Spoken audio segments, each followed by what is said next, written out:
या पेट्यावरून आता लक्षात येते या पद्धतीनं प्रशासनाचा कारभार चाललेला आहे। या पेट्या म्हणजे रिझर्व्ह बँकेच्या नोटा छापण्याच्या करता जे काय म्हणते त्याला मशीन असतं ते मशीनच पळवून नेल्यासारखं आहे आणि हा इतकी गंभीर बाब आहे। आणि आता हे पेट्या या ठिकाणी सापडलेल्या आहेत सगळ्या महाराष्ट्रामध्ये। या ठिकाणी सगळ्या महाराष्ट्राने लक्षात घ्यायची गोष्ट आहे की ह्या पेट्या इतक्या सुरक्षित ठेवायच्या असतात की या पेट्यांच्या व्यतिरिक्त एवढं सुरक्षित दुसरं काहीच नाहीये, दुसरं काहीच नाहीये।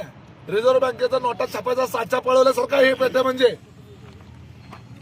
या पद्धतीनं जर हे आणि माझ्या जिल्हा परिषद गटाच्याच आहेत, कुरुल जिल्हा परिषद गटाच्या। आणि हा त्या गाडीचा ड्रायव्हर कुठे त्याची गाडी लावली ती आणि हा इथं अधिकारी